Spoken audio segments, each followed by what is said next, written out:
Imaginez un bébé orphelin, abandonné par la mort de son père avant même sa naissance, et qui n'avait guère eu le temps de connaître sa mère avant de la voir partir à jamais. Sans foyer, sans nom parmi les grands de sa cité, Mahomet semblait voué à disparaître dans la poussière du désert.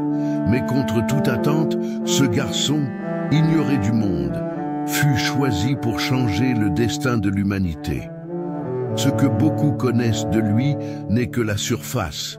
Victoire, prière, pèlerinage. Mais la véritable histoire est cachée. Le voyage silencieux d'un orphelin, façonné par la douleur, guidé par la foi et rejeté par les plus anciens livres sacrés. Pourquoi Mahomet, l'homme qui a transformé toute une civilisation, n'est-il pas cité dans la Bible comme les prophètes qui l'ont précédé? Quelles forces occultes ont fait taire son nom dans les pages qui racontent l'histoire de la foi? Et plus important encore, qu'est-ce que Dieu lui-même lui a révélé à la fin de sa mission? Aujourd'hui, nous allons dévoiler l'histoire jamais racontée de Mahomet, le prophète exclu de la Bible. Suivons son parcours depuis l'abandon dans le désert jusqu'au jour où il fut appelé à réciter des paroles qui allaient changer le cours de l'humanité. Et au sommet de cette marche, nous révélerons le secret que peu osent affronter et qui peut changer à jamais votre perception de l'histoire de la foi. Restez avec nous. Le plus grand mystère de l'histoire est sur le point d'être révélé. Rejoignez-nous alors que nous explorons comment Mahomet, l'orphelin du désert, est devenu un symbole de foi, de courage et de transformation au cœur des plus grands défis spirituels de l'histoire.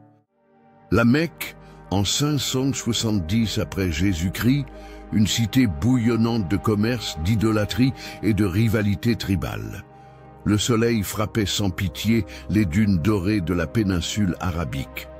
Au cœur de la sécheresse du désert, la Mecque se dressait comme un oasis de marchands et de voyageurs, mais aussi comme un centre de culte de divinités de pierre. C'était une ville où la vie se mêlait à la poussière et où la véritable foi semblait ensevelie sous le poids de 1000 superstitions. Dans cette terre aride et divisée, naquit un garçon qui allait changer le destin de sa génération. Mahomet vint au monde sans ressentir la chaleur paternelle. Abdallah, son père, était mort avant même sa naissance, laissant sa jeune mère, Amina, plongée dans la douleur et l'incertitude. Dès son premier cri, Mahomet était un orphelin du destin, marqué par l'absence et la solitude. Amina, au regard triste mais courageux, tenta de protéger son fils dans une cité qui n'offrait guère d'abri aux plus vulnérables. Mais la protection maternelle avait ses limites. Quand Mahomet était encore tout petit, le destin cruel le frappa de nouveau. Amina tomba malade lors d'un voyage et, au milieu de la poussière du chemin, ferma les yeux pour toujours. Sans père ni mère, Mahomet fut confié aux soins de son grand-père, Abdul Muttalib, l'un des hommes les plus respectés de la Mecque.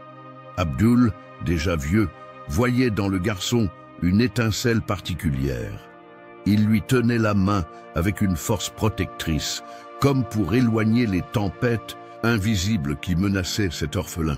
Sous sa garde, Mahomet apprit à observer, à voir ce que d'autres ignoraient.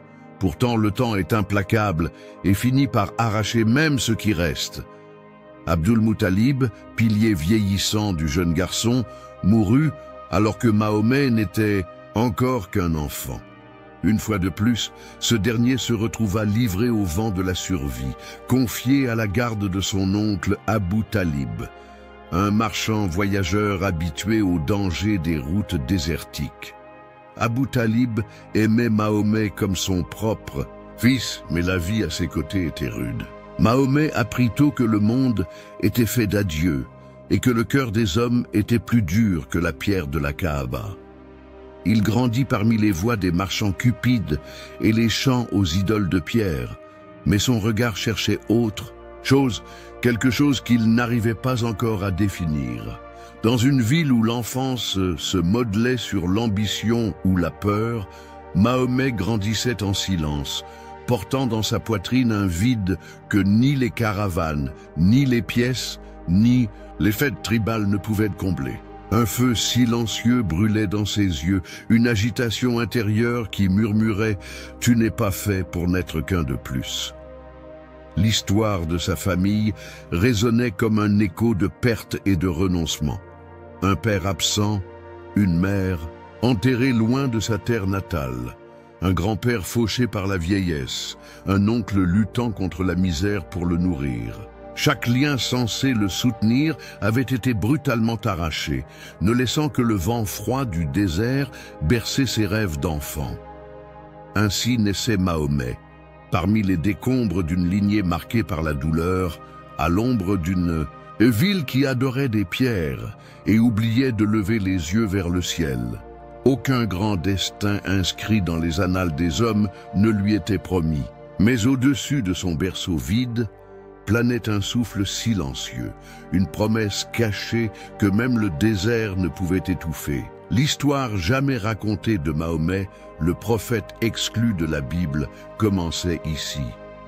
Non pas comme un récit de gloire immédiate, mais comme un chemin où la solitude serait sa première et la plus fidèle compagne.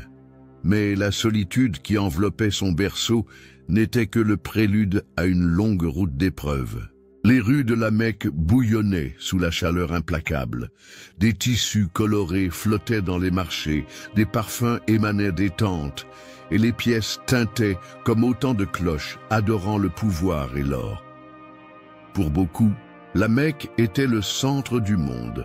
Pour un garçon orphelin, c'était un champ de batailles invisibles où chaque sourire pouvait cacher un rejet. Mahomet, encore petit, déambulait entre les étals, les yeux toujours à l'affût. Ce n'était pas l'exubérance du commerce qui l'impressionnait, mais la solitude silencieuse qui semblait murmurer derrière chaque visage pressé. Il était une ombre parmi les couleurs, portant sur ses épaules une perte que peu pouvaient comprendre. Après la mort de sa mère Amina, le monde lui paraissait rétréci.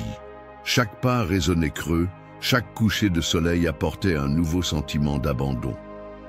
Sous la garde de son grand-père, Abdul Muttalib, Mahomet trouva un répit momentané.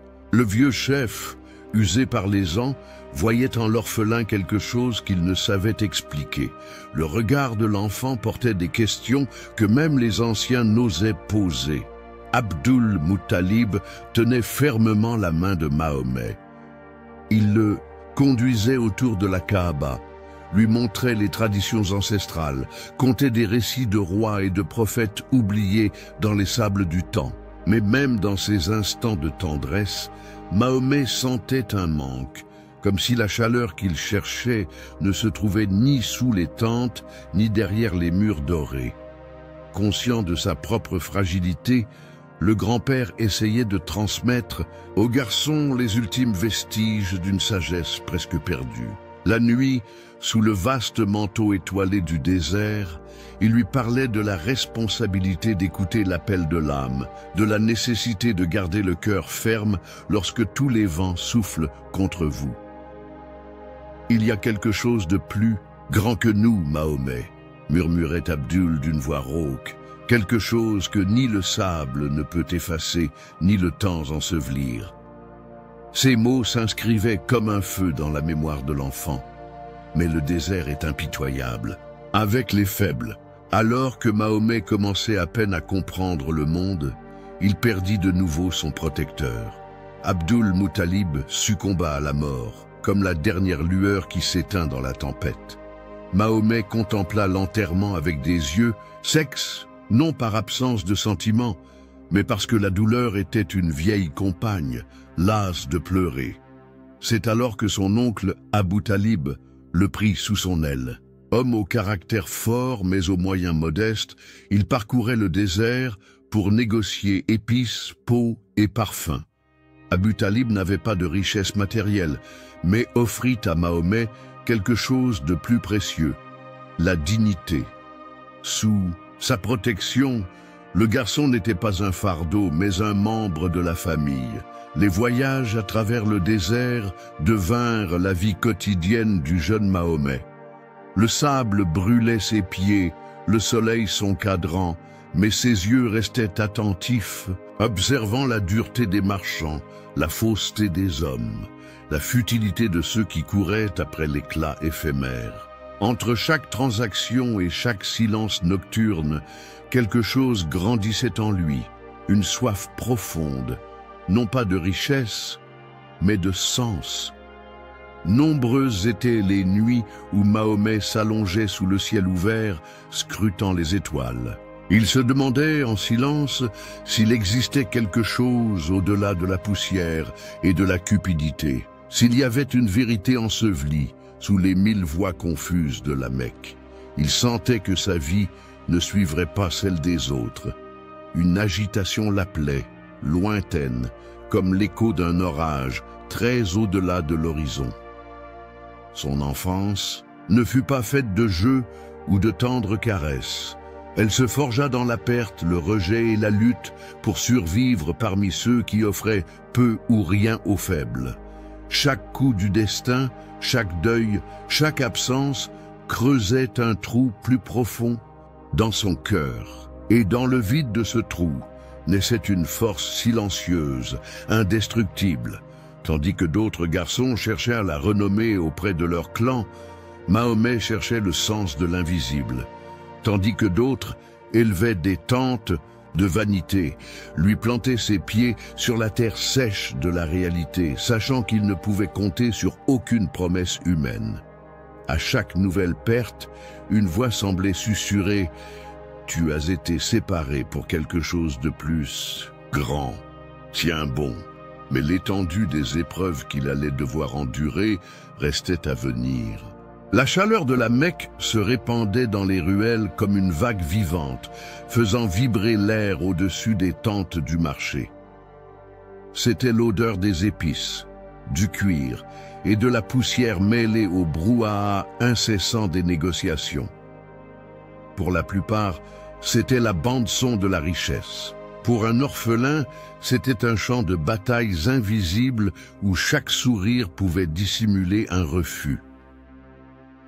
Prends soin de cette marchandise comme si c'était ta propre vie, dit un jour Abou Talib en passant à son neveu de petits paquets de tissus rares. L'oncle, la barbe tachetée de gris, posa sur lui un regard mêlé de fierté et d'inquiétude. La valeur d'un homme se trouve dans sa parole, Mahomet. N'oublie jamais. Je n'oublierai pas, oncle, Dieu répondit le jeune garçon, la détermination dans le regard. Très tôt, Mahomet circulait parmi les marchands de la ville, sans se laisser éblouir par l'éclat des pièces d'or. Il observait attentivement comment les hommes faisaient pencher la balance de la vérité et du mensonge dans leur profit.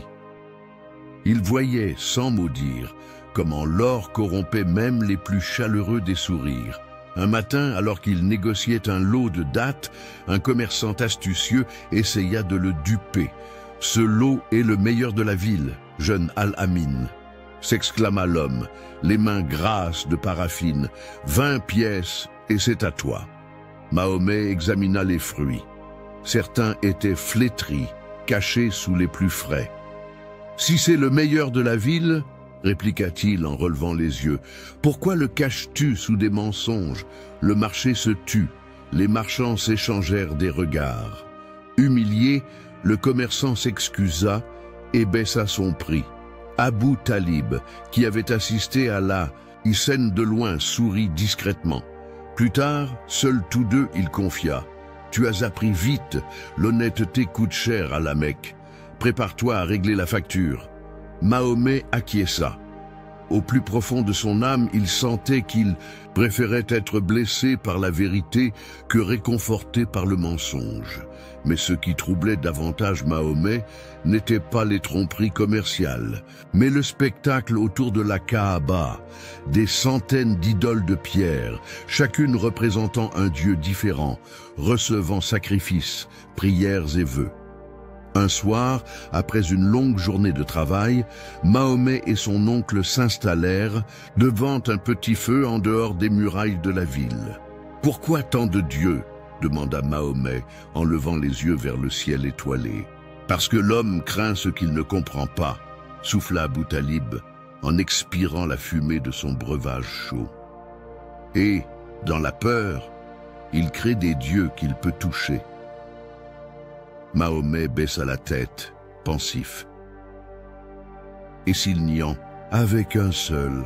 murmura-t-il. Abou Talib le regarda surpris sans répondre. Un tel questionnement était dangereux dans une cité bâtie sur l'idolâtrie. Remettre en cause les divinités de pierre, c'était s'exposer aux pierres, des fidèles. Mahomet poursuivit son travail, gagnant le respect par son honnêteté et concluant de meilleurs marchés.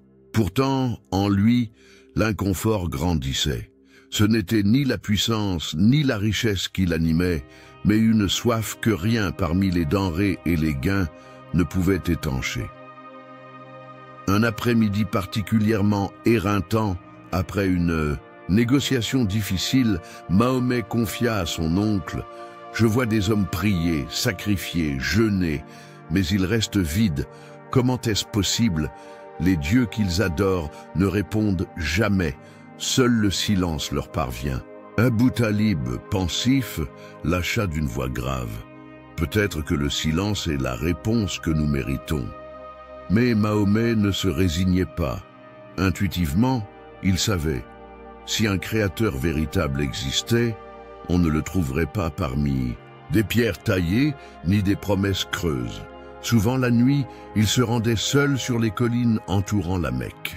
Il s'allongeait sur le sable frais, contemplait l'immensité muette du ciel et suppliait « Ô Créateur, si tu existes, guide-moi vers toi. Ne me laisse pas perdu parmi les mensonges. » Ces prières silencieuses, dépourvues de témoins humains, étaient comme des semences jetées sur le sol invisible de l'éternité. Tandis que les marchands fêtaient leur succès dans des banquets, Mahomet cherchait une victoire qui ne se mesurait pas en trésors.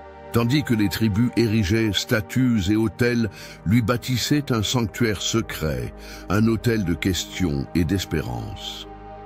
Abou Talib, observant la gravité grandissante sur le visage du garçon, ressentait une inquiétude profonde. Lors d'une nuit silencieuse, il l'attira auprès de lui et dit « Tu n'es pas fait pour être comme les autres, Mahomet. Je le vois, mais prends garde, ceux qui portent une flamme différente sont souvent les premiers lapidés. » Mahomet regarda le feu et répondit « Alors que je brûle avec cette flamme, oncle, mieux vaut être consumé par la vérité que vivre enchaîné au mensonge. » Abou Talib baissa la tête sans un mot. Il comprenait que son neveu était destiné à quelque chose qui dépassait sa compréhension et qu'il ne pourrait le protéger. Le désert, silencieux et infini, semblait accueillir ses conversations secrètes et, en retour, garder jalousement ses mystères. Ce seront pourtant les nuits les plus silencieuses qui dévoileront peu à peu le destin de Mahomet. Avant de continuer, nous sollicitons votre contribution. Abonnez-vous à la chaîne et laissez un j'aime sur cette vidéo pour nous bénir et nous aider à poursuivre le partage de ces histoires cachées de la foi. Poursuivons maintenant avec la vie de Mahomet, le prophète que le monde a presque oublié. La Mecque brillait sous le soleil implacable, ses souks bourdonnant de voix d'or et d'épices, les tentes colorées s'étendaient comme des mers de soie, et l'odeur d'encens mêlée à celle de la sueur flottait dans l'air. Au milieu de cette foule, Mahomet cheminait en silence, portant dans ses mains une honnêteté que peu savaient conserver dans un monde mu par la cupidité. « Ah, on m'a dit que tu es différent », déclara une voix ferme qui interrompit sa marche. Devant lui se tenait Khadija, femme respectée, riche et d'esprit aiguisé. Ses yeux pleins d'expérience scrutaient Mahomet à la recherche de quelque chose de plus qu'un simple négociant. Il cherchait du caractère. Me feras-tu l'honneur de servir ta caravane? Répondit Mahomet en inclinant humblement la tête. Je ne cherche pas seulement quelqu'un pour transporter des marchandises, répliqua-t-elle avec un léger sourire. Je cherche quelqu'un qui transporte la confiance. Ainsi débuta l'alliance entre Mahomet et Khadija. Lui, jeune et intègre. Elle, mûre et sage. Les affaires prospérèrent sous sa gestion et quelque chose de plus précieux encore grandit entre eux. Respect et admiration. Après plusieurs mois de collaboration, Khadija, défiant les conventions, lui proposa le mariage. « Je n'ai trouvé parmi tous les hommes de la Mecque âme aussi pure que la tienne, Mahomet, confia-t-elle une nuit, sous l'éclat argenté de la lune. « Et je ne quête pas la richesse, Khadija, répondit-il d'une voix sincère.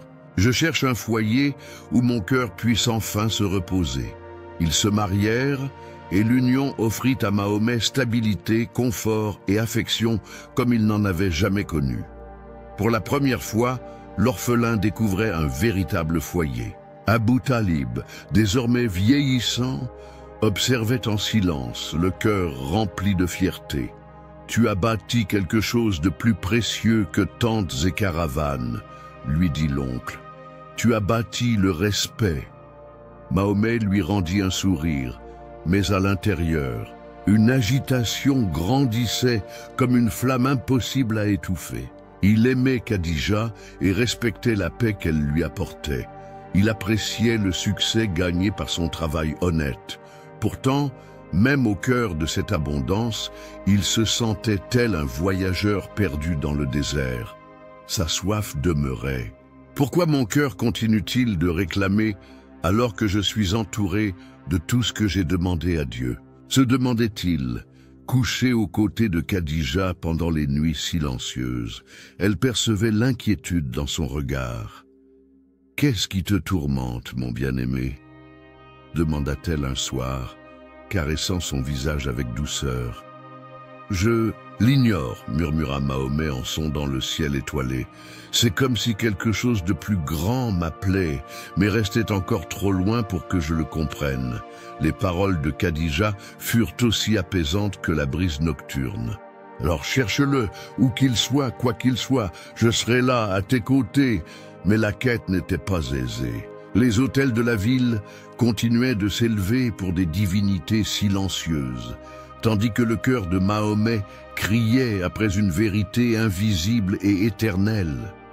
Il se faufilait dans les galeries de la Kaaba, contemplant avec tristesse les hommes confier leurs espoirs à des pierres muettes.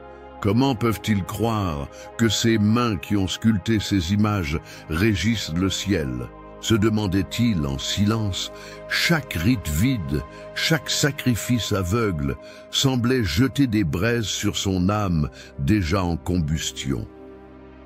Un jour, rentrant d'une réunion au marché, il confia à Khadija: « La ville adore l'apparence de la foi, mais ignore son essence.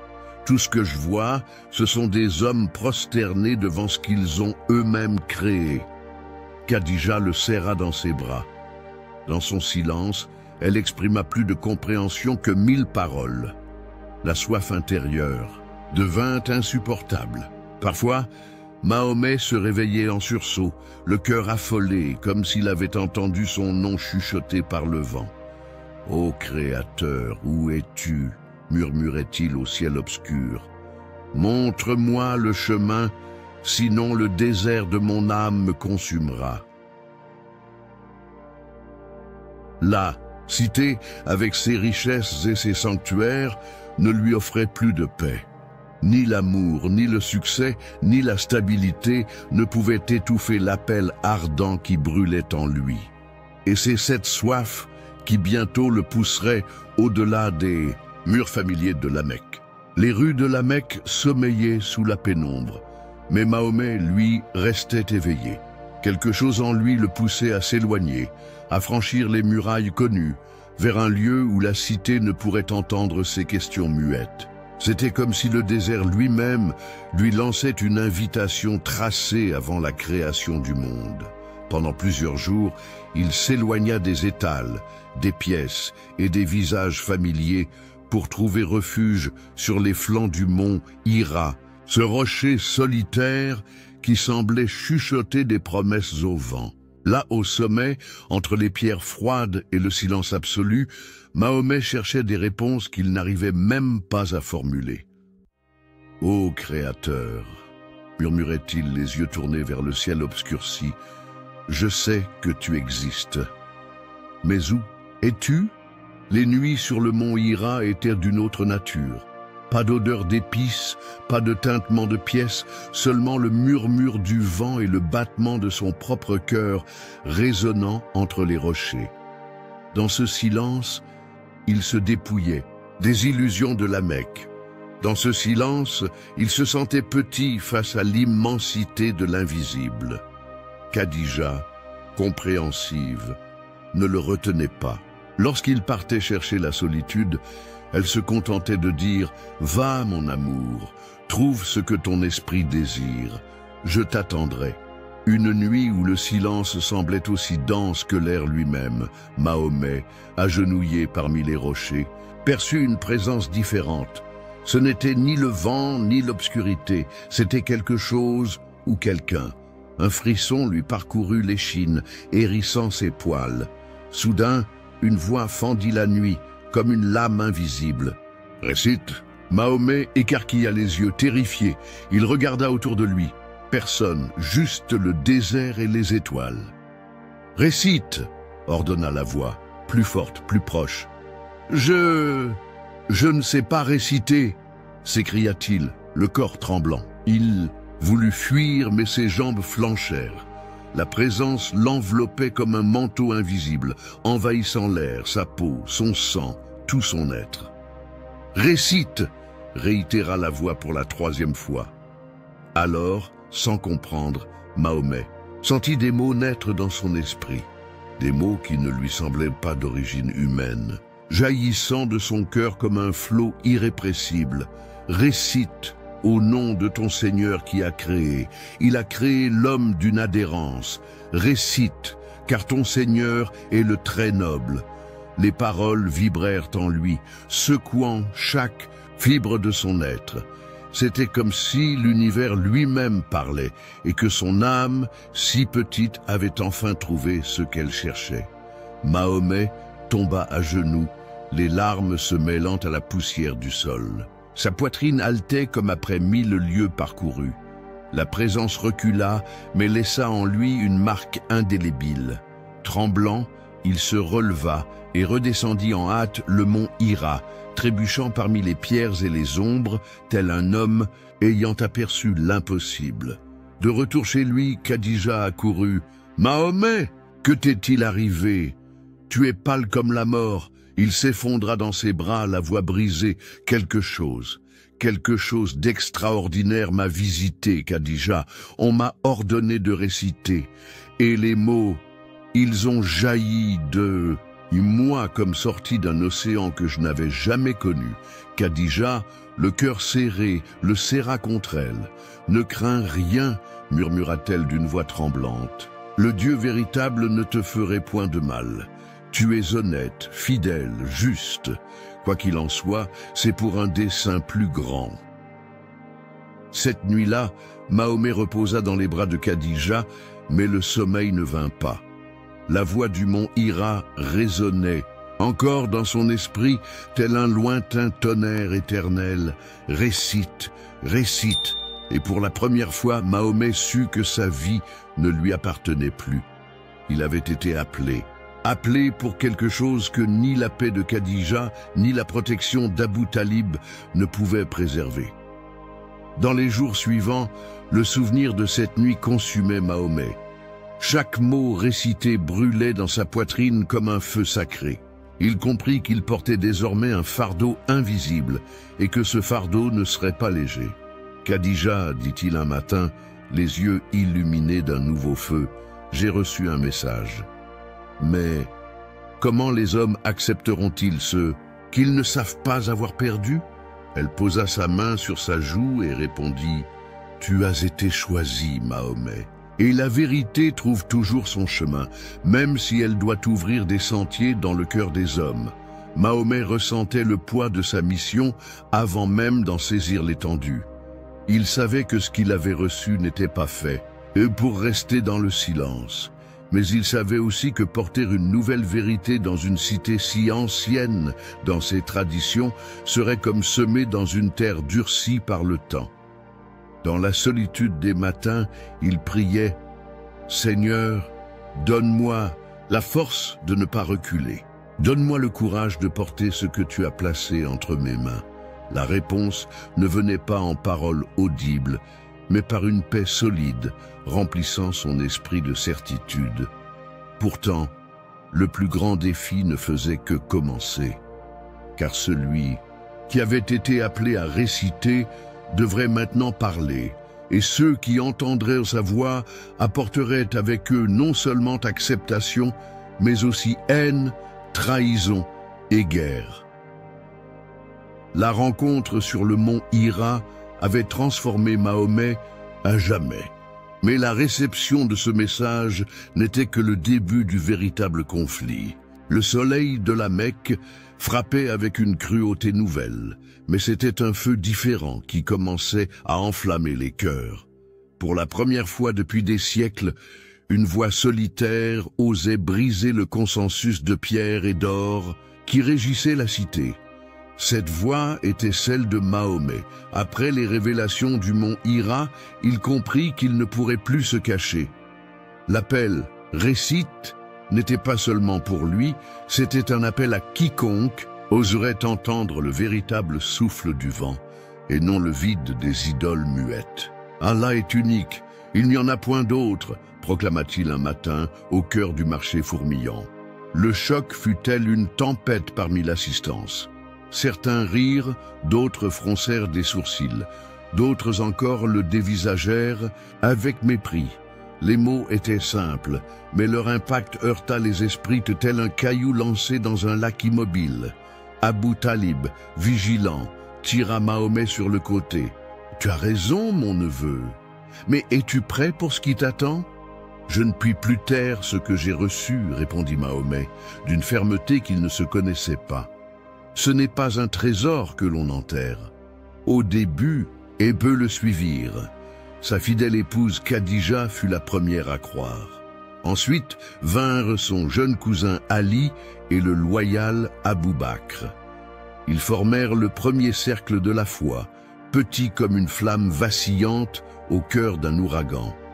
Cependant, la Mecque n'était pas une cité d'innocents. Elle protégeait ses dieux et ses intérêts comme s'il ne faisait qu'un. Bientôt, les rumeurs se répandirent comme un feu de paille. Mahomet est devenu fou. Il veut détruire nos dieux. Les chefs tribaux, gardiens de l'ancien ordre, se réunirent en secret. Le ton était grave. Si nous le laissons faire, nous perdrons le contrôle des pèlerinages. Les caravanes délaisseront la Mecque. Et s'il suffit de l'ignorer, ignorer le feu ne l'empêche pas de brûler la maison. Ils résolurent d'agir. Le lendemain, alors que Mahomet s'adressait à une petite assemblée près d'une porte de la cité, la première résistance ouverte éclata. « Tais-toi, Mahomet !» hurla un chef tribal. « N'insulte pas les dieux de nos pères. Je n'insulte point, » répondit Mahomet sans crainte. « Je les révèle tels qu'ils sont. Pierre muette, sourde, incapable de nuire ou de faire du bien. » Le Keuk, murmure de stupeur parcourut la foule. Quelques hommes s'avancèrent pour l'assaillir, mais Abu Talib se plaça entre Mahomet et ses assaillants. « Si vous voulez le frapper, vous devrez d'abord passer sur mon corps, » dit-il d'une voix grave. Le respect dû au vieux guerrier retint les poings, pour l'heure. Mais la graine de la haine était semée. Cette nuit-là, rassemblé avec ses rares disciples, Mahomet parla le cœur lourd. Ils résisteront, ils se moqueront, ils nous persécuteront. Mais Allah est plus grand que la peur, et nous sommes appelés à un dessein qu'eux ni leurs dieux ne peuvent empêcher. Abou Bakr, l'œil brillant de ferveur, déclara « Nous sommes avec toi, Mahomet, jusqu'au bout. » Ali, le jeune cousin, serra le poing. La vérité est plus précieuse que la vie. Mahomet contempla ses compagnons et y vit non seulement courage, mais destin. Il savait que la route serait longue et ensanglantée, mais aussi que chaque parole jetée au vent portait un pouvoir, même si elle semblait perdue dans le désert. Ses prêches se firent de plus en plus audacieux, sur les places de marché et près des tentes, devant la Kaaba. Il proclamait l'unicité de Dieu, la justice, la miséricorde, l'existence d'une vie au-delà de celle-ci. Ces paroles étaient autant de lances invisibles perçant les cœurs endormis.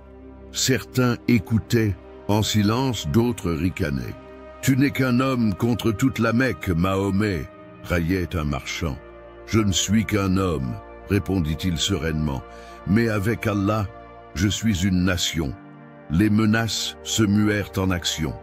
Les plus démunis parmi ses fidèles furent les premiers à souffrir. Battus dans les rues, privés de leur commerce, rejetés par leur famille.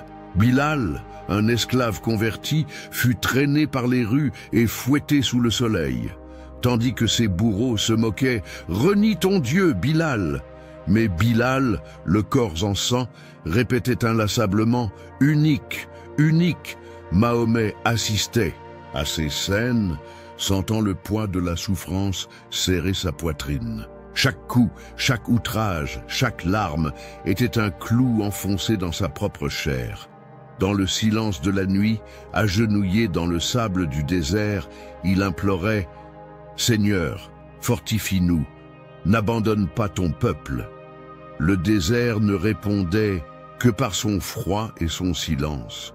Mais dans le cœur de Mahomet, il savait, la véritable réponse avait déjà jailli au mont Hira. Désormais, c'était le temps de la résistance, alors que les habitants de la Mecque élevaient leur voix. Contre lui, Mahomet devenait peu à peu l'ennemi public numéro 1 de la cité. Bientôt, le jeune prêcheur serait le plus redouté de la Mecque. Le vent mordant du désert semblait emporter avec lui la tension qui pesait sur la Mecque. Dans les ruelles, sur les marchés et même dans les galeries de la Kaaba, le nom de Mahomet se chuchotait comme une menace, comme un incendie silencieux que personne ne savait éteindre. Les autorités tribales, incapables de le faire taire par des mots, décidèrent d'attaquer ses racines, l'honneur, le gagne-pain et la sécurité de ses partisans. Si nous ne pouvons pas détruire sa foi, détruisons sa vie, déclara l'un des chefs lors d'une réunion secrète. Ainsi commença le siège invisible. Les commerçants refusaient de traiter avec les disciples de Mahomet. Des familles entières étaient menacées si elles gardaient un lien avec les nouveaux croyants. Des amis d'enfance devenaient des visages fermés, des frères reniaient leurs frères. « Je ne te vendrai rien, traître !» cria un marchand en voyant Abu Bakr s'approcher de son étal. « Nous étions amis !» répondit Abou Bakr, tentant de contenir son amertume. « Amis jusqu'à ce que tu sois un traître aux dieux !» rétorqua l'homme, crachant par terre. La cité, jadis animée par la diversité des tribus et des cultures, paraissait désormais unie par un seul dessein, écraser la graine que Mahomet avait semée. Bilal, l'esclave fidèle, était à nouveau traîné dans les ruelles. Ses bourreaux empilaient des pierres sur sa poitrine sous le soleil de plomb, exigeant qu'il renie sa foi. « Renie! Renie !» hurlaient-ils, leur voix remplie de haine. « un seul, murmurait Bilal, les yeux fermés, comme si son âme avait déjà quitté ce monde. Peu à peu, les maisons des premiers disciples se transformèrent en prisons. Plus aucun pain ne leur était vendu, plus aucune eau ne leur était offerte, plus aucun geste de compassion n'était toléré. Mahomet, déchiré, observait ses frères en Christ souffrir. « Seigneur !» implorait-il aux premières. « Lueur de l'aube, agenouillé sur le sable froid, donne-nous force et patience. Ne nous abandonne pas. » Mais le désert ne répondait que par le silence. Ce silence qui, en ces temps, était plus tranchant que n'importe quelle épée. Khadija, usant de sa richesse, tenta d'acheter des vivres pour les nécessiteux, mais les prix étaient volontairement gonflés. Chaque geste de secours était saboté, chaque tentative d'aide écrasée. « Ils veulent nous voir mourir », constata Abou Bakr, lèvres sèches, après une réunion clandestine. « Et s'il nous faut mourir, alors nous mourrons debout », répondit Mahomet, d'une voix calme comme le sable qui résiste au vent. Malgré la pression, le nombre des disciples augmentait, lentement mais sûrement. Hommes et femmes, poussés par la soif d'une vérité supérieure, risquaient tout pour entendre les paroles de Mahomet dans l'ombre de la nuit. « Allah est unique », proclamait-il au petit groupe rassemblé. « Il n'a ni fils, ni pareil. Tous ceux qui croiront en lui seront libres, même si leur corps souffre. » La réponse était un silence respectueux. Ces rares cœurs battaient à l'unisson, conscients qu'ils payaient de leur sang la liberté de leur foi. Voyant que la persécution sociale ne suffisait plus, les chefs de la Mecque autorisèrent la violence physique. Des hommes armés embusquaient les croyants dans les rues. Des femmes étaient publiquement humiliées, des enfants arrachés à leurs parents.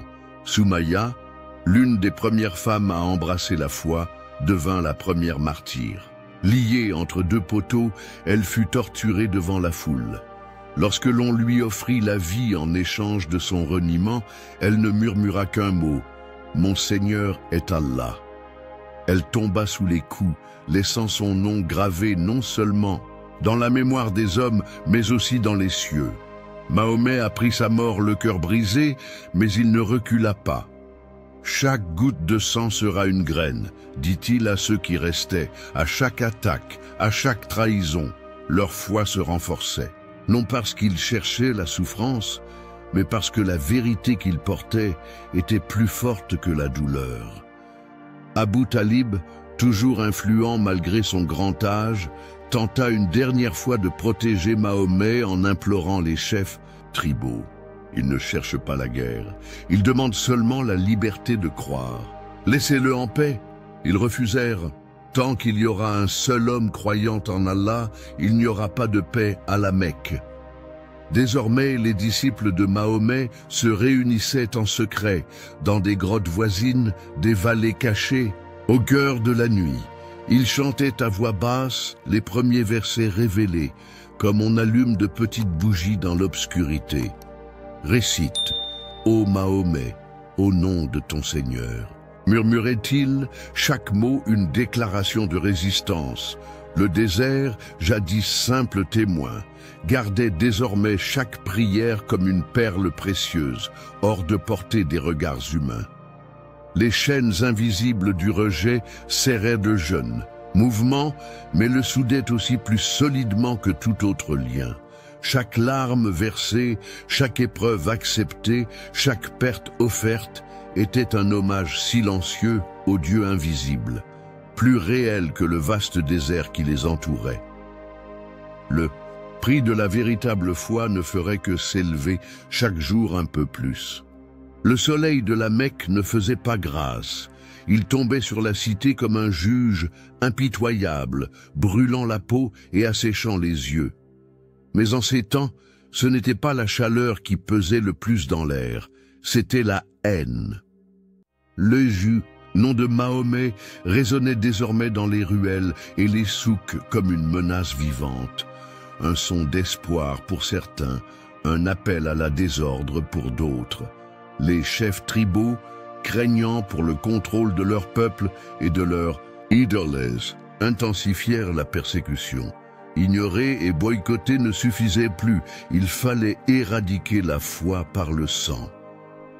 Soumaïa, la vieille dame qui fut l'une des premières à proclamer « Allah est un », devint la cible de la fureur. Capturée avec son mari Yasser et leur fils Ammar, elle fut exhibée sur la place publique comme un exemple. « Renie ton Dieu, Soumaïa », ordonna Abu Jahl, l'un des plus cruels parmi les notables. « Allah est unique », répondit-elle d'une voix ferme comme un rocher du désert.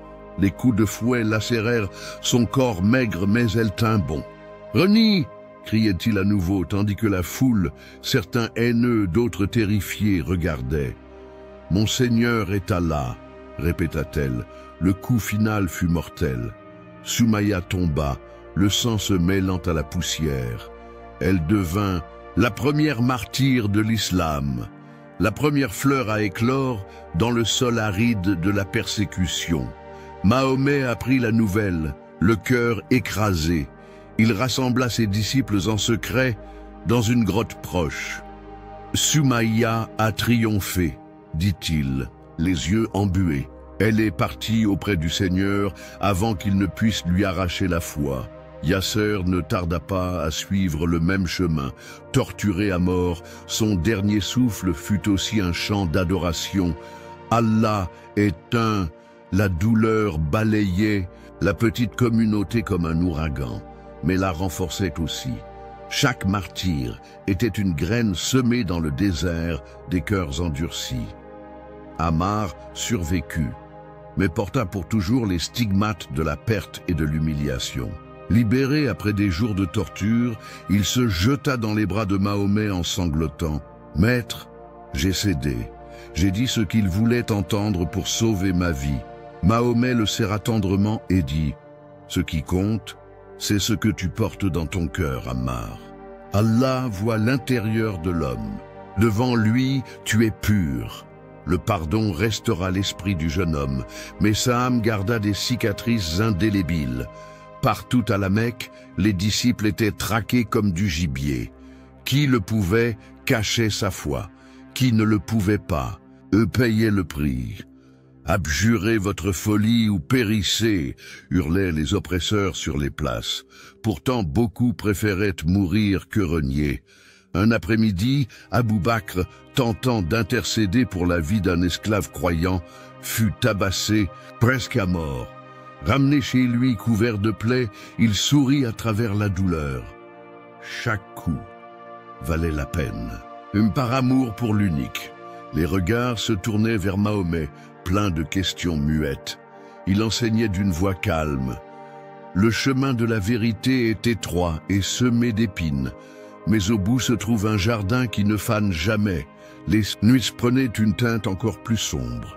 Sous le voile ténébreux, Mahomet et ses rares partisans récitaient les premiers versets révélés, la voix tremblante d'émotion. « Récite, au nom de ton Seigneur qui a créé. » L'homme d'une adhérence, chaque mot était un défi lancé à la peur. Chaque verset, une épée invisible contre la tyrannie. Mais le prix se montait toujours plus. Zaïd, un jeune converti, fut pris en embuscade et battu presque à mort dans une ruelle. Sauvé par des amis secrets, il resta plusieurs jours entre la vie et la mort, répétant doucement « Allah est un, Allah est un ». Les mères cachèrent leurs enfants. Les hommes évitaient tout rassemblement public. La cité, autrefois pleine de vie, était devenue un champ miné de haine et de crainte. En secret, Mahomet réunit ses plus proches compagnons. « Viendra le jour où Allah nous accordera la victoire, dit-il. Mais avant cela, nous devons traverser la vallée de la douleur. » Personne ne protesta. Chacun savait ce que ce serment silencieux signifiait. Abou Talib, affaibli par l'âge, tentait encore de protéger Mahomet.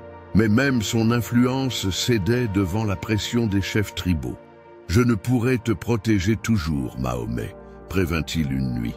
« Je ne cherche pas la protection, oncle, » répondit Mahomet avec sérénité. « Je demande seulement qu'on me laisse parler jusqu'à ce qu'Allah décide de mon sort. » Le désert, témoin muet des plus grands secrets, semblait retenir dans ses sables le sang de ceux qui avaient osé croire. Chaque grain paraissait chargé de souffrance. Chaque rafale semblait murmurer des noms, Soumaïa, Yasser, Zaïd. La terre de la Mecque, autrefois irriguée seulement par la sueur des marchands et la poussière des caravanes, s'imprégnait. Désormais, du sang de ceux qui croyaient en l'invisible. Mais le désert exigerait encore bien des larmes avant d'accorder la délivrance. La nuit tomba sur la Mecque comme un manteau de plomb. Les étoiles, jadis promesses d'espérance, veillaient désormais en silence sur les pas des chasseurs. Mahomet savait, la ville qu'il avait vue naître avait désormais conspiré pour le tuer. Réunis dans l'ombre, les chefs tribaux avaient finalement pris leur décision. Demain, avant que le soleil ne se lève, nous en finirons, décréta Abu Jahl, la haine dans les yeux. Un coup de chaque tribu, et personne ne pourra être tenu seul pour responsable. Cette nouvelle se répandit comme un poison dans les ruelles. Mais avant que la lame ne tombe, Allah révéla à Mahomet les plans de ses ennemis. Dans sa modeste demeure, entouré de ses quelques fidèles, Mahomet parla d'une voix basse et assurée. « Cette nuit, je partirai. Ali, encore jeune. » Le regard déterminé lui répondit « Laisse-moi dormir dans ton lit, ô Mahomet. Si l'on vient te chercher, on me trouvera. » « Qu'Allah te protège, cousin, » répondit Mahomet en lui caressant la tête. Tandis qu'Ali s'étendait sous le manteau de Mahomet, prêt à se sacrifier, le prophète quitta la ville sous le couvert de l'obscurité. Ses pieds nus touchaient les pierres nocturnes et son cœur battait fort, non de peur, mais de peine à l'idée de laisser derrière lui la terre de ses ancêtres. À ses côtés, Abu Bakr marchait en silence, le visage grave. « La promesse d'Allah est véritable », murmura-t-il pour encourager son ami. « Il est notre protecteur », répondit Mahomet. Ils empruntèrent des sentiers secrets, évitant regards et embuscades, craignant chaque bruit dans la nuit, chaque ombre suspecte. À un moment donné, Abu Bakr attira Mahomet dans une petite grotte nommée Thawr. Là, cachés parmi les rochers, ils passèrent plusieurs jours. Dehors, le désert bouillonnait de recherches. Des hommes armés patrouillaient les vallées, offrant récompense pour la tête de Mahomet, promettant de l'or à quiconque le capturerait. Dans la caverne, Mahomet priait « Ô Seigneur, nous sommes seuls ici, mais avec toi, nous sommes en majorité. » Une nuit, alors que Mahomet se reposait adossé à la paroi glacée, Abu Bakr aperçut un groupe de poursuivants s'approcher. « Ils sont si près, Mahomet, » chuchota-t-il, sa voix pleine de désespoir. « S'ils jettent ne serait-ce qu'un coup d'œil, ils nous verront. »« N'aie pas peur, Abu Bakr, » répondit Mahomet calmement. « Que sommes-nous de plus que deux, dont la compagnie est celle d'Allah ?» Le Créateur envoya des signes en leur faveur. Une araignée tissa sa toile à l'entrée de la grotte et un pigeon y bâtit son nid. Quand les poursuivants arrivèrent, ils virent la toile intacte et le nid immaculé. « Il ne peut pas être ici, » conclut l'un d'eux. « Personne ne franchirait une toile sans la déchirer. » Ils s'en allèrent. Le soulagement traversa les deux hommes comme un souffle divin. Quelques jours plus tard, le chemin étant devenu plus sûr, Mahomet et Abu Bakr reprirent leur périple, une traversée ardue sous un soleil implacable et une soif qui asséchait la gorge. Mais l'espoir les poussait en avant. Au loin apparaissaient les remparts de Yathrib, la future Médine, telle une oasis promise. À leur arrivée, ils furent accueillis non pas par des lames, mais par des bras ouverts. « Sois le bienvenu, ô messager d'Allah » criaient hommes, femmes et enfants alignés dans les rues. Ce spectacle, Mahomet ne l'oublierait jamais. Les habitants de Médine voyaient en lui non seulement un guide spirituel, mais un artisan de paix, l'espoir d'unifier leurs tribus divisées. Pourtant, Mahomet savait que le voyage ne s'arrêtait pas là. Son cœur saignait pour la séparation d'avec sa terre natale, pour ses proches restés à la Mecque, pour les martyrs qui avaient arrosé ses sables de leur sang. Lors de cette première nuit à Médine, Mahomet leva les yeux vers le ciel et pria « Ô Allah, guide-nous en cette nouvelle terre. Donne-nous force et persévérance, comme tu l'as fait pour ceux qui nous ont précédés. » Médine offrait un refuge, mais pas la paix assurée. De nouveaux défis y émergeaient, des conflits à résoudre non seulement avec l'épée, mais avec les cœurs d'hommes obstinés, car changer de cité est chose aisée. Changer l'âme des hommes l'est bien moins. Alors que Mahomet arpentait les rues de Médine sous les regards pleins d'espoir de la population, il sentit le poids de la responsabilité peser davantage sur ses épaules. Il n'était plus l'orphelin de la Mecque, ni le marchand intègre, ni le prophète persécuté. Il était devenu le chef d'un peuple, et les déserts de cette nouvelle cité allaient apporter des épreuves encore plus profondes. Le soleil s'éleva différemment ce jour-là. Au-dessus de la cité de Médine, les premiers rayons semblaient porter la promesse d'un renouveau. Pour Mahomet et ses compagnons, ce n'était pas simplement l'aube d'un nouveau jour, c'était l'aube d'une vie nouvelle. Le voyage depuis la Mecque avait laissé des marques profondes. Chaque pas, chaque perte, chaque larme les avait façonnés. À présent qu'ils foulaient cette terre étrangère, ils n'apportaient avec eux que deux choses, la foi et l'espérance. Médine était une ville divisée. Depuis des générations, les tribus rivales se disputaient pouvoir et prestige. L'atmosphère y était lourde de méfiance, tel un orage prêt à éclater. Mais avec l'arrivée de Mahomet, c'était aussi la possibilité d'une guérison qui surgissait. Dès les premiers jours, des chefs locaux vinrent à lui. Leur regard était méfiant, mais leurs paroles contenaient une étincelle d'espoir. « Nous sommes venus t'écouter, ô Mahomet », déclara Saad ibn Mu'ad, l'un des dignitaires respectés. « On dit que tu portes un message de paix. »« La paix que j'apporte, » répondit Mahomet d'une voix sereine, « est celle qui commence dans le cœur de l'homme et se répand sur ses frères. » Des réunions furent organisées. Pour la première fois depuis des décennies, les membres des tribus Aous et Khazraj, vieux ennemis, s'assirent côte à côte. La méfiance sévissait encore, mais leur soif de changement était plus forte. Sous l'ombre des palmiers naquit alors le pacte de Médine, un accord scellant non seulement la coexistence entre musulmans et tribus autochtones, mais aussi une nouvelle vision de la société. Une communauté fondée sur la justice, la miséricorde et la foi. Nous nous protégerons mutuellement comme des frères, proclama Mahomet. Il n'y aura pas d'oppression entre nous. Le fort protégera le faible, le riche soutiendra le pauvre, et toute vie aura la même valeur devant Allah. Ces paroles résonnèrent comme un tonnerre d'espérance. Jamais cette terre n'avait entendu un appel aussi clair à l'équité. On décréta que tous, musulmans, juifs, païens, convertis ou non, vivraient sous les mêmes lois de protection et de respect réciproque tant qu'ils demeureraient loyaux à la nouvelle communauté.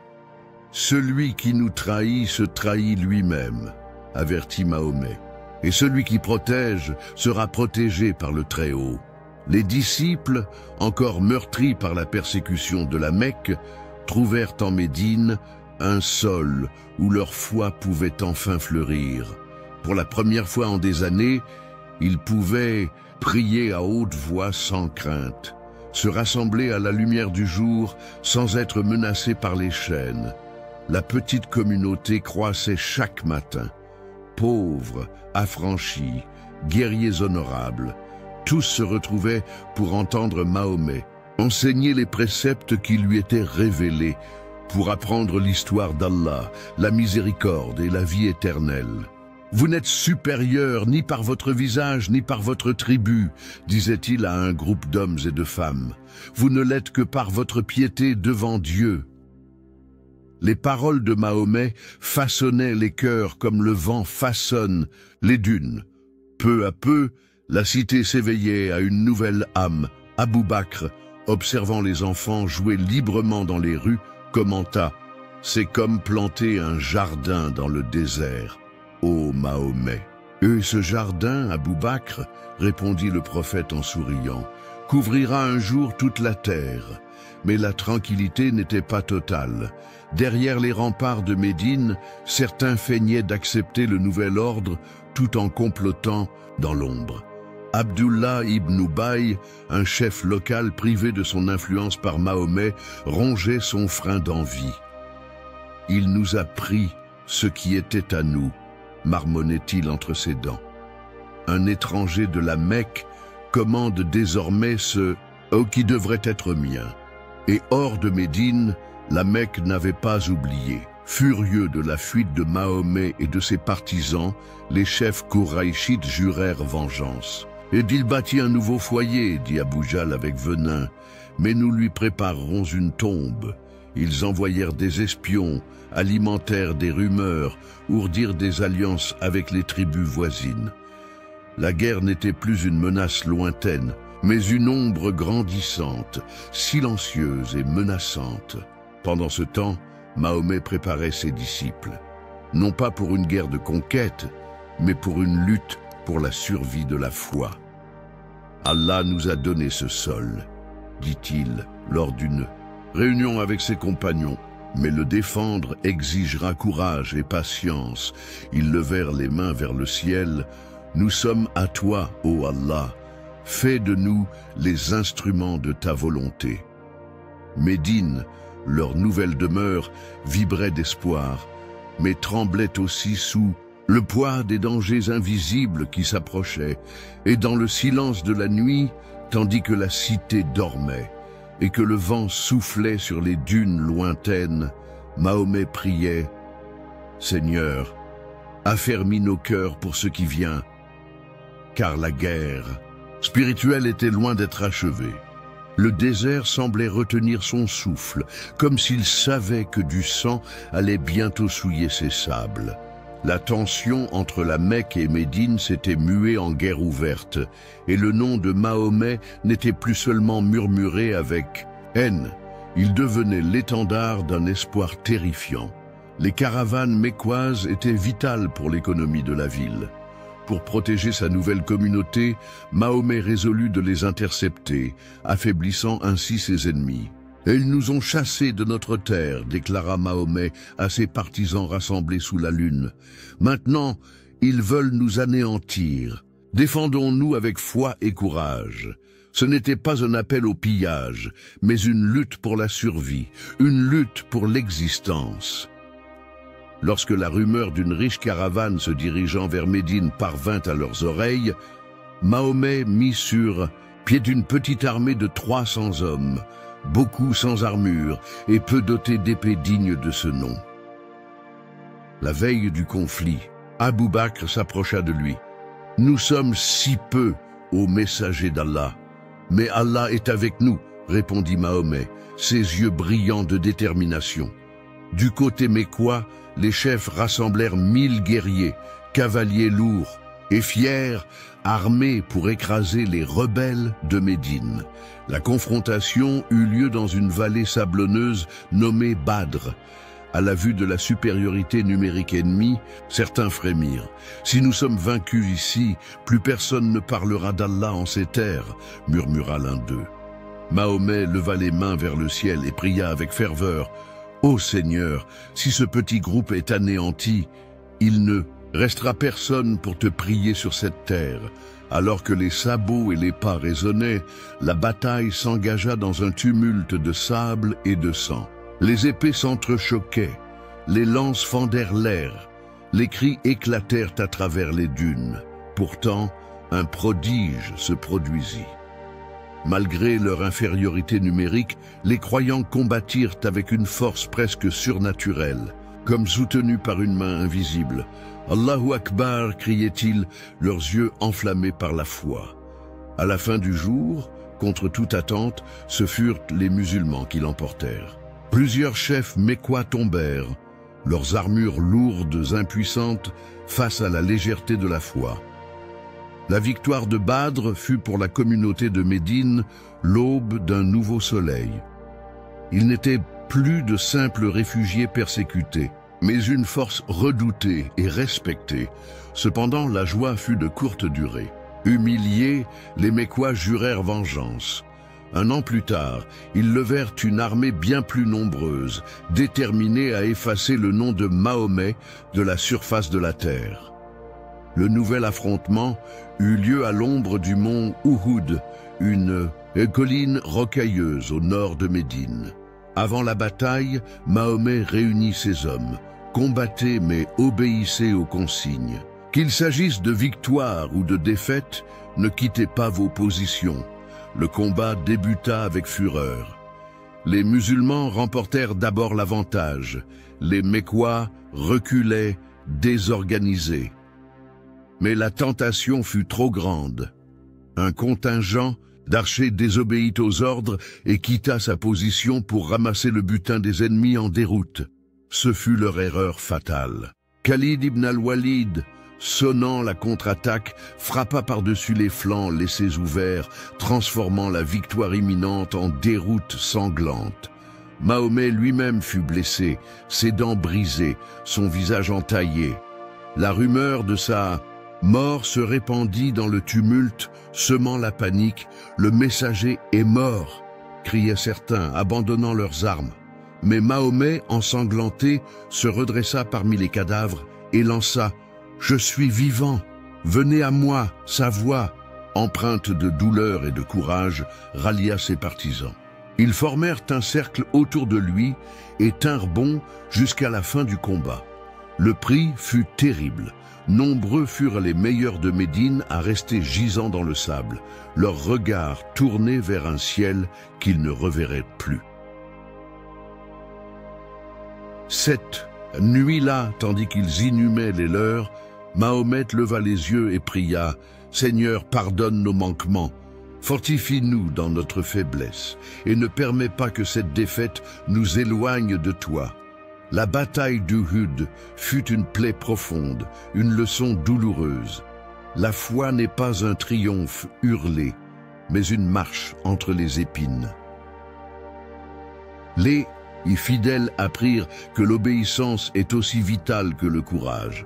Et Mahomet, le cœur lourd, sut que le chemin vers la victoire véritable serait encore plus long et sanglant qu'il ne l'avait imaginé. Car la bataille la plus redoutable n'avait pas encore commencé.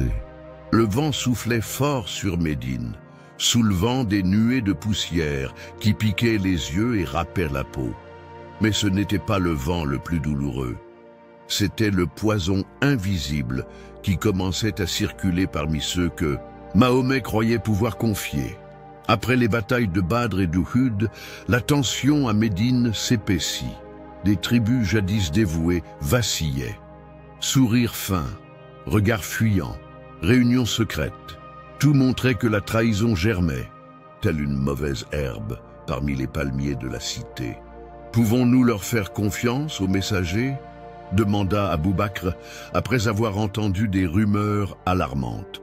La confiance est comme un vase d'argile, répondit Mahomet en fixant l'horizon. Une fois brisé, même réparé, il ne retrouve jamais sa forme d'origine. Parmi les traîtres, les plus notoires se trouvait Abdullah ibn Ubayy, ce chef qui n'avait jamais accepté de cœur la direction de Mahomet. En public, il feignait la loyauté, mais il ourdissait des alliances avec les ennemis de la foi. Mahomet ne nous a apporté que guerre et privation, soupirait-il dans les couloirs ombragés. Avant lui, nous étions libres d'adorer à notre guise. Ces venins se répandaient sans bruit, minant la confiance au sein même de la communauté. Puis vinrent des nouvelles encore plus graves. Certaines tribus juives de Médine, signataires du pacte de protection mutuelle, négociaient avec la Mecque. Si cela s'avère vrai, déclara Omar en serrant les poings, nous n'aurons pas d'autre choix que d'agir. La justice appartient à Allah, rétorqua Mahomet, mais la protection de la communauté est entre nos mains. La trahison éclata. Au grand jour, lors d'un épisode sombre, un groupe de musulmans fut invité par une tribu pour leur enseigner la nouvelle foi. Confiants, ils partirent en mission, mais tombèrent dans une embuscade. Zaïd, l'un des envoyés, fut capturé et amené devant une foule avide de vengeance. Avant son exécution, on lui offrit la vie s'il reniait. « Je préférerais mourir que de renier le messager d'Allah », déclara-t-il d'une voix haute et claire. Il mourut en gardant la vérité jusqu'à son dernier souffle. Lorsque la nouvelle parvint à Mahomet, la trahison pesa sur son cœur. Il rassembla ses disciples pour la prière, leurs visages baignés de larmes silencieuses. « Nous sommes encerclés par des ennemis visibles et invisibles, dit-il. Chacun de nous doit devenir le gardien de la foi, même quand le couteau est pressé contre sa gorge. La douleur de la trahison diffère de celle des combats. Elle blesse l'âme autant que le corps, et ses blessures intérieures sont longues. À guérir, Mahomet décida de répondre avec sagesse et fermeté. Il visita chaque tribu mentionnée par les rumeurs, offrant à tous la chance de réaffirmer leur pacte ou de se déclarer ennemis. « Celui qui cherche la paix la trouvera », déclara-t-il. Mais qui choisit la trahison en subira les conséquences. Certaines tribus se repentirent. D'autres montrèrent leur vrai visage.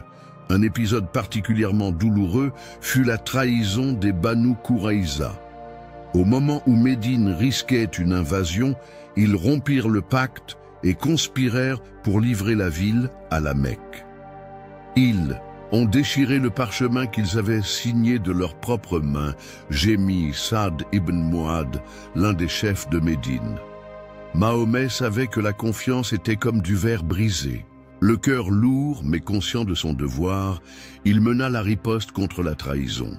Après la reddition de la tribu, Saad ibn Mu'ad fut désigné arbitre. Sa sentence, dure mais proportionnée, reflétait la gravité du crime. « Votre trahison aurait coûté la vie de tous ici, » déclara Saad. « Cette sentence est juste devant Allah. » Ces événements divisèrent Médine. D'un côté, les fidèles, en larmes et en prières. De l'autre, les adeptes secrets de la chute du nouvel ordre. Mahomet arpentait les rues, le poids de la responsabilité gravé sur chaque ligne de son visage. À chaque pas, il murmurait en prière, « Seigneur, guide-nous, car le poison de la trahison est plus mortel que la lame de l'ennemi. » Même ses plus proches ressentaient l'impact. « Tu es plus silencieux que jamais, ô Mahomet », remarqua un jour Ali. « Quand le vent soulève le sable, mon fils, il faut fermer les yeux et avancer à l'aveugle, » répondit le prophète d'un sourire triste. Le venin de la trahison corrodait la fragile espérance, mais Mahomet savait qu'il devait garder la flamme de la foi vive, même quand le vent tentait de l'éteindre. Car le courage de Mahomet allait être mis à l'épreuve comme jamais auparavant. Les sables du désert étaient agités. Le vent portait des présages de changement. Après tant d'années de persécution, de trahison et de bataille, Mahomet savait que l'heure de retourner à la Mecque approchait. Ce n'était pas un retour mu par la haine. Ce n'était pas une marche pour venger les blessures ouvertes.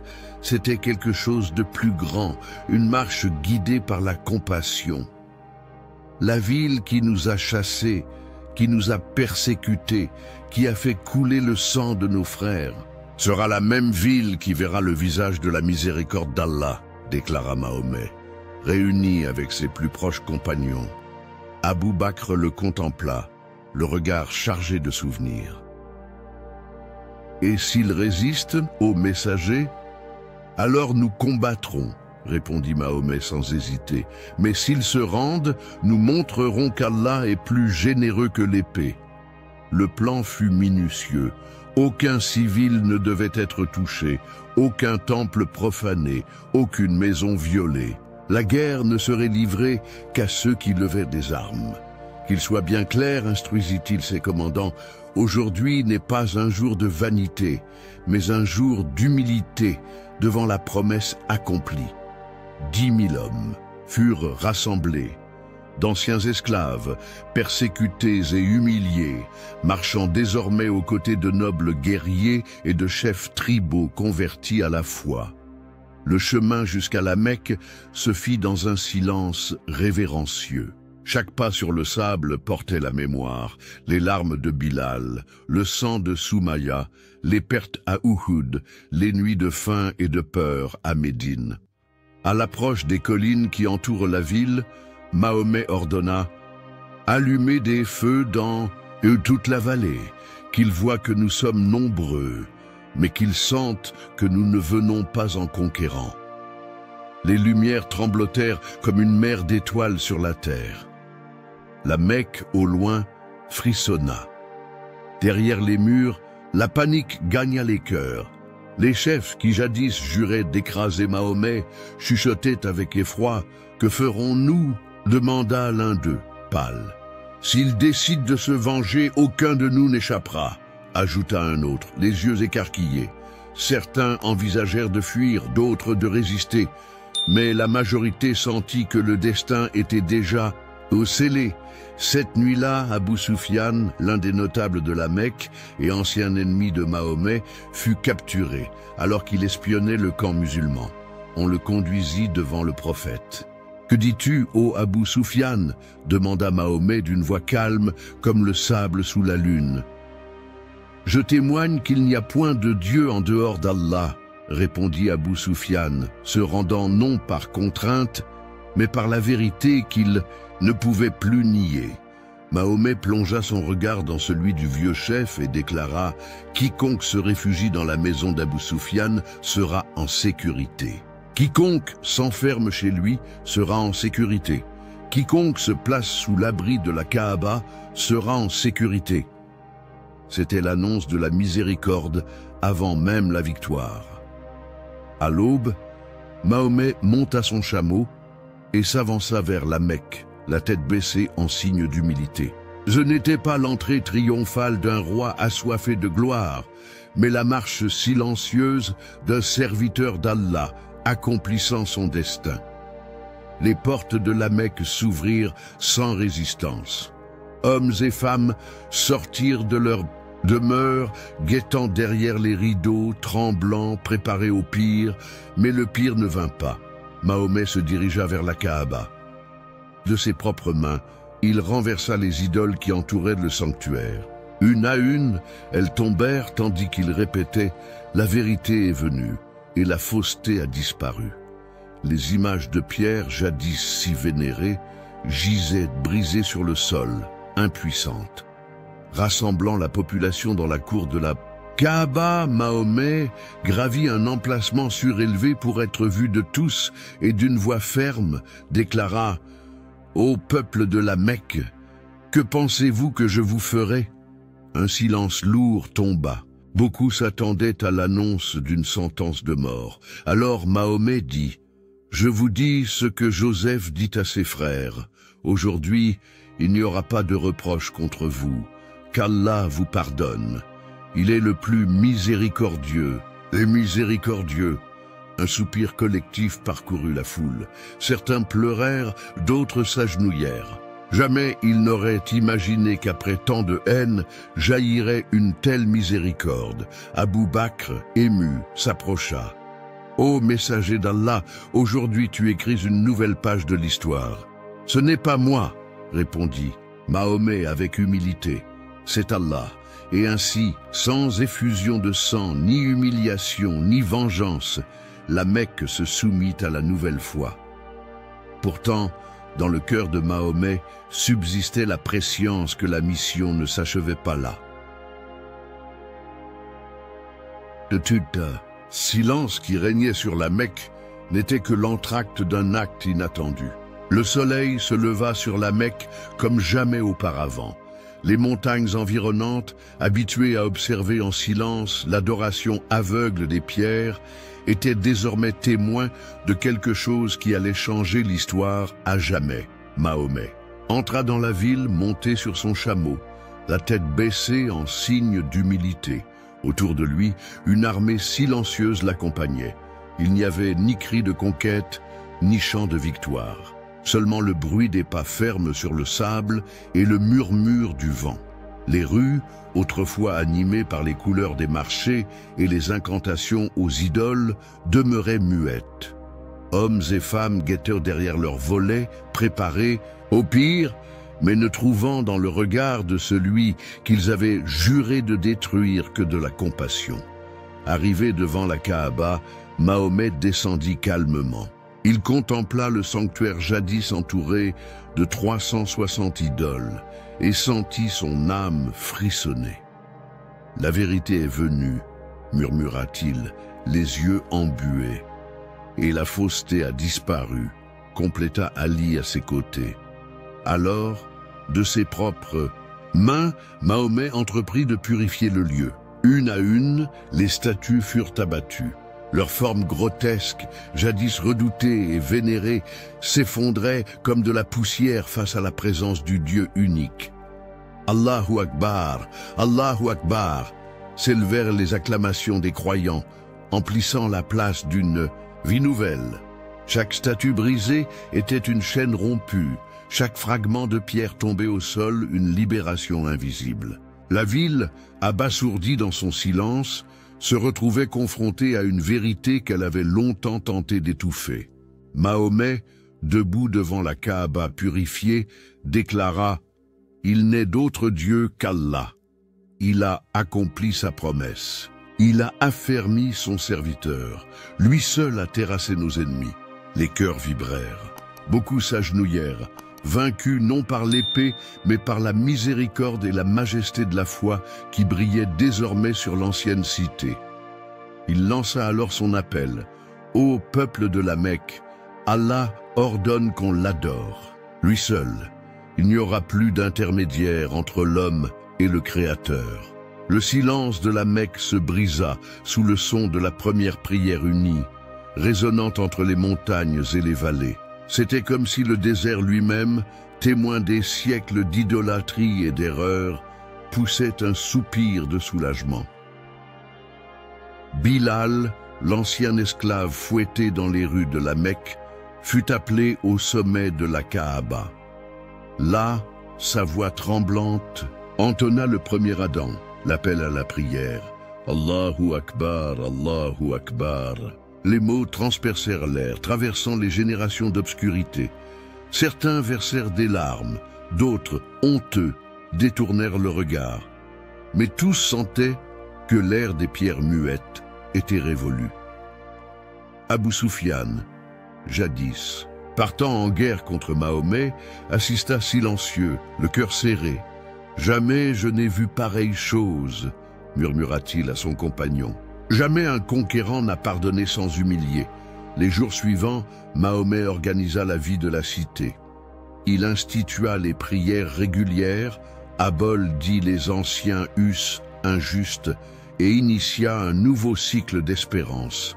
« Vous êtes tous issus d'Adam », rappelait-il dans ses sermons. « Et Adam a été créé de la poussière. Il n'y avait plus de distinction entre tribus, couleurs ou rangs. La nouvelle ère reposait sur la foi et la droiture. Pourtant, Mahomet savait que la lutte n'était pas achevée.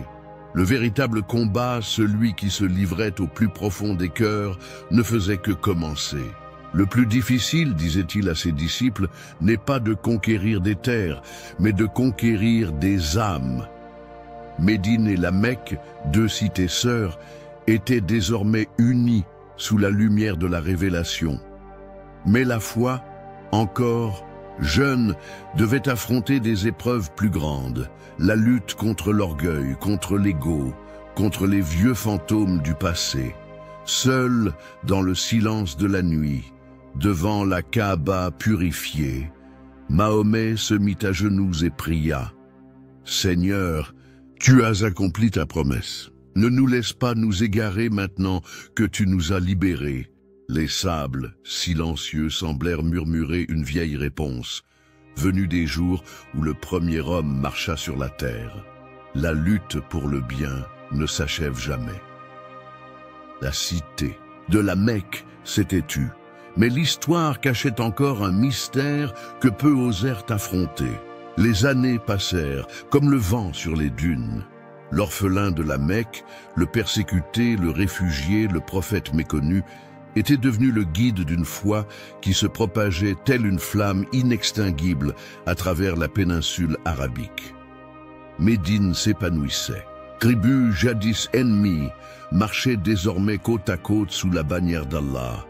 Vieux adversaires se faisaient frères, et Mahomet, qui n'avait jamais recherché ni couronne ni trône, était devenu le cœur battant d'une nation. Pourtant, au plus profond de lui, une question jamais apaisée le hantait. La nuit, sous le manteau étoilé, Mahomet se promenait seul, perdu dans ses pensées. L'expansion de la foi était manifeste. La paix qu'il avait rêvée prenait forme. Mais une interrogation revenait sans cesse, tel l'écho d'un orage lointain. Pourquoi les livres anciens ne parlent-ils pas de moi? Et murmurait-il au vent? Un jour, réuni avec ses plus proches disciples, il aborda enfin ce sujet qui brûlait son cœur depuis longtemps. La Torah et l'Évangile parlent des prophètes qui sont venus avant moi, dit-il en s'adressant à Abou Bakr et à Ali. Et il existe des signes qui pointent vers moi. Pourtant mon nom n'y figure pas comme on l'aurait cru, pas comme il le faudrait. Abou Bakr, la voix empreinte de respect, suggéra « Peut-être les hommes l'ont-ils caché, ô messager. Ou bien Allah a-t-il réservé ce secret pour un temps différent ?» proposa Ali, les yeux brillants de mystère. Mahomet inclina la tête, plongé dans la méditation. « Je ne suis qu'un serviteur, » murmura-t-il. « Je ne cherche pas la gloire, seulement la compréhension. » Les plus érudits évoquaient des passages des anciennes Écritures, promesses d'un consolateur, d'un prophète comme Moïse, d'un serviteur élu. Mais la clarté n'arrivait jamais sculptée, toujours sous la forme d'un murmure, d'une allusion. Pourtant, l'œuvre accomplie par Mahomet portait les mêmes fruits que celle des prophètes d'autrefois. Justice, compassion, vérité, unité. Si les paroles anciennes ont été altérées, disait Mahomet, ce n'est pas ma gloire qui est perdue, mais la leur qui a été souillée. Dans son cœur, il savait qu'il n'avait pas besoin de l'approbation des parchemins humains. Sa mission venait d'en haut, et le sceau de sa vérité se lisait dans les transformations qu'il suscitait dans les cœurs. Allah est témoin de ce qui fut et de ce qui sera, affirmait-il avec sérénité. Pourtant, dans les nuits les plus silencieuses, la question murmurait toujours. Pourquoi la Bible n'a-t-elle pas nommément parlé de moi?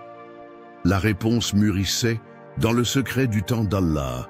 Dans ces dernières années, Mahomet sentit l'heure de son départ se rapprocher. Lors de son ultime pèlerinage à la Mecque, la pèlerinage d'adieu, il prononça un sermon qui résonnerait à jamais au peuple. Je vous laisse deux héritages, le livre d'Allah et mon exemple. Suivez-les et vous ne vous égarerez jamais. Ces mots tombèrent sur l'assistance comme une pluie sur une terre assoiffée. Aujourd'hui, j'ai parachevé pour vous votre religion, dit-il en citant la révélation reçue ce jour-là. Et j'ai accompli ma grâce sur vous et j'ai agréé l'islam pour religion pour vous. C'était la signature finale, la confirmation que l'histoire, depuis Adam jusqu'à Moïse et Jésus, se scellait désormais en lui. Pourtant, pour beaucoup, l'absence explicite de son nom dans les écritures antérieures demeurait une ombre sur sa mémoire. « Nous ne l'avons pas oublié », murmurait Bilal lors d'une nuit. Ce sont eux qui ont fermé leurs yeux.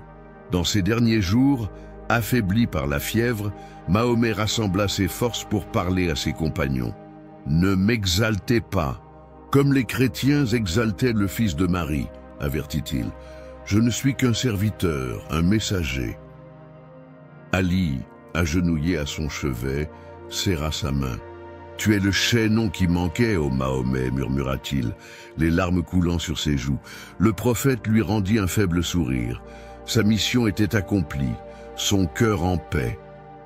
Il savait au fond de lui que l'absence de son nom dans les anciennes écritures n'était pas une lacune, mais le voile d'un mystère plus vaste, un voile qu'Allah laissait afin que les cœurs sincères cherchent non pas les lettres mortes, mais le souffle vivant de la foi.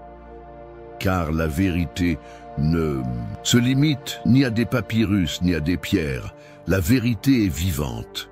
La foi que Mahomet avait semée grandirait, franchirait déserts, montagnes et mers.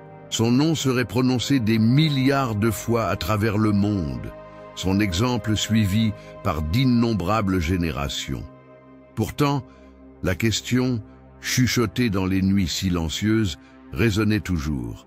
Pourquoi la Bible ne m'a-t-elle pas nommé clairement? Et la réponse s'apprêtait à se révéler, parce que la vérité était sur le point d'être dévoilée, et elle changerait tout. Le vent du désert avait emporté les échos des batailles, des prières et des larmes. La mission de Mahomet sur terre était achevée.